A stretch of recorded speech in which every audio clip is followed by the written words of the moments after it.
Dulu Yusuf Mansur terkenal kaya raya, tetapi sekarang lihatlah. Ustadz Yusuf Mansur digugat hingga senilai 98 triliun. Tak bisa gaji karyawan, Paitren Yusuf Mansur terancam bangkrut. Hingga kerap diprotes, Ustadz Yusuf Mansur marah hingga gebrak meja.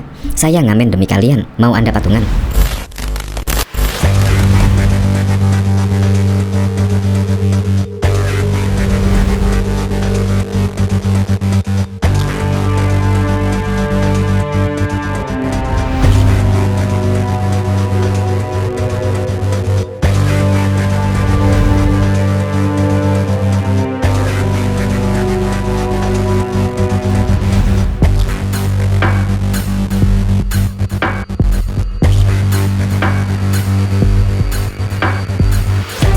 Sebelum menyaksikan video ini, pastikan bosku jangan lupa subscribe. Karena subscribe itu gratis plus bonus tonton video terbaru setiap harinya. Jangan lupa ya.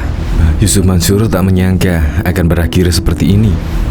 Beredar video Ustadz Yusuf Mansur marah sampai gebrak meja. Dirinya marah kepada para pengguna Paitren yang kerap mengeluh karena tidak bisa mencairkan uang mereka. Dalam video itu, Ustadz Yusuf Mansur mengaku telah berjuang keras demi Paitren. Namun dirinya menyayangkan karena banyak yang protes soal Paitren.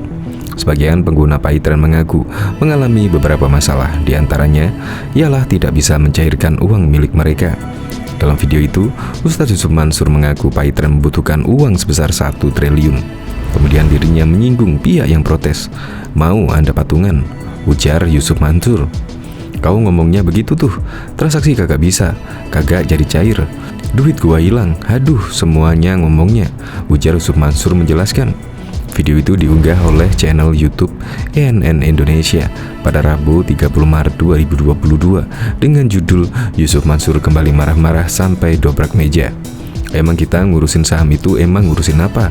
Emang kita ngurusin kemudian masuk perusahaan sana, masuk perusahaan sini, menyebut ini, menyebut itu. Emang buat siapa? Yang saya lakukan buat Paitren, ujar Yusuf Mansur dengan nada tinggi dan marah. Bisa saya ngajak ngomong Anda semuanya. Saya butuh duit 1 triliun buat ngedein Paitren, ujar Yusuf Mansur melanjutkan. Mau Anda patungan? Mau. Kalaupun mau dan saya terima duit Anda, maka saya akan makin bermasalah, ujar Yusuf Mansur melanjutkan. Maka itulah saya ngamen, saya ngasong demi siapa? Demi Anda semua, demi satu nama, Paitren, ujar Yusuf Mansur menegaskan. Nangis saya, Anda tahu saham kami sekarang berapa? Yang satu nilainya bakal 1,4 triliun rupiah. Bukankah kita butuh dana? Ujar Yusuf Mansur menegaskan. Sebelumnya diketahui gugatan demi gugatan dilayangkan ke Ustadz Yusuf Mansur. Kini gugatan dilayangkan Zaini Mustafa ke PN Jaksel. Tidak tanggung-tanggung, angka gugatan yang disodorkan 98 triliun.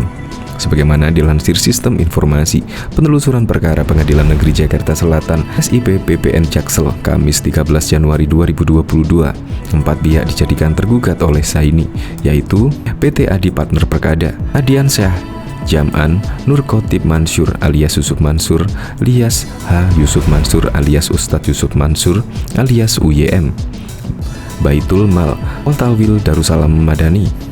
Berikut ini tuntutan Zain ke Ustadz Yusuf Mansur. Mengabulkan gugatan penggugat untuk seluruhnya. Menyatakan tergugat 1, 2, 3, dan 4 ingkar janji. Wan Prestasi menyatakan sah dan berharga sita jaminan atas tanah di atasnya berdiri bangunan rumah tinggal yang terletak di Jalan Ketapang nomor 35 RT 1 RW 3 Kelurahan Ketapang, Cipondoh, Kota Tangerang, Banten milik tergugat 3.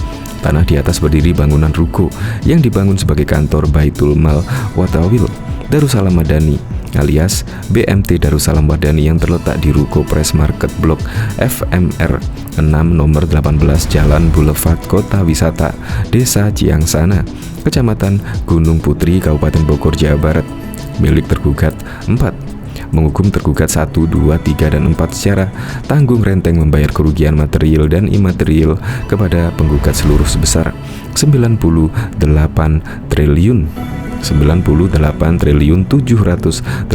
miliar 73.610.256 rupiah dengan perincian sebagai berikut. Kerugian material modal ditambah keuntungan seluruhnya sebesar 98 triliun 618 miliar 73 juta 610.256 rupiah. Kerugian imaterial sebesar 100 miliar rupiah. Menggugat tergugat 1, 2, 3, dan 4 secara tangguh renteng untuk membayar uang paksa doang sum sebesar 10 juta setiap hari kelalaian dalam memenuhi isi putusan dalam perkara akuo. Menghukum turut tergugat untuk tunduk dan patuh terhadap putusan perkara akuo. Menghukum tergugat 1, 2, 3, dan 4 secara tangguh renteng untuk membayar biaya perkara yang timbul dalam perkara akuo sesuai dengan ketentuan hukum yang berlaku. Menyatakan putusan serta-merta meskipun ada upaya hukum verzet, banding maupun kasasi. Gugatan itu terdaftar dengan nomor perkara 28 PDTG 2022 PN CKT Sel dan diagendakan sidang pertama pada 15 Februari 2022. Selain itu, Yusuf Mansur kini digugat dalam 3 perkara lain di pengadilan negeri. Bahkan juga diketahui seorang karyawan Paytren bernama Aisyah mengajukan somasi terhadap perusahaan milik Yusuf Mansur karena belum membayar gajinya selama 20 bulan. Pihak perusahaan mengaku kondisi keuangan memburuk dan terancam bangkrut. Saya sudah mengajukan somasi pada bulan Oktober 2021 yang intinya menggugat agar gaji saya selama 20 bulan dibayarkan plus denda-dendanya, ujar Aisyah dari wawancara wartawan Thayyibah.com Sudarso Arif Bakuama pada Selasa 1 Maret 2022. Setelah somasi itu diajukan, tutur dia Yusuf Mansur lantas menghubungi dirinya yang meminta ia tidak melakukan somasi. Beliau katakan bahwa jangan menggugat Paytren karena tak ada duit. Beliau bilang nanti beliau yang akan mengganti semampunya. Tapi hingga saat ini saya belum mendapatkan ganti apa-apa, ujar Aisyah dikutip dari Solo Post. Karyawan Paytren lainnya bernama Isyaf mengakui Paytren kini sedang suram. Sejumlah karyawan berencana menggugat karena belum mendapatkan gaji. Saya sekarang sedang dirumahkan, ada banyak yang dirumahkan sampai bikin grup di WA. Saya pasti nuntut, gaji saya belum dibayar, sudah pengaduan di Snaker, sudah dipartit. Tapi ya begitu, kata Isyaf asal Bandung, Jawa Barat. Menurutnya, saat ini omset perusahaan berkurang sangat banyak. Pengguna Paytren tidak bertambah karena produk Emoni banyak pesaing. Saya bekerja sejak 8 Juli 2013 dan sekarang posisinya dirumahkan. Saya sebenarnya minta PHK, tapi ada statement dari kantor gak ada uang karena PHK sebelumnya pun belum dibayar, katanya. Pada 16 Januari 2022, Yusuf Mansur didatangi puluhan karyawan Paytren di Institut Darul Quran Tangerang. Di hadapan karyawan Paytren, Yusuf Mansur memastikan dirinya tidak akan berhenti melangkah. Saya masih bertahan dengan narasi besar karena seperti yang saya ajarkan, sekali kita jatuhin omongan, jangan dipatahin apapun kejadiannya, seperti apapun peristiwa dan kesulitannya, ujar Yusuf Mansur dalam video yang dibagikan Rektor Darul Quran Institute.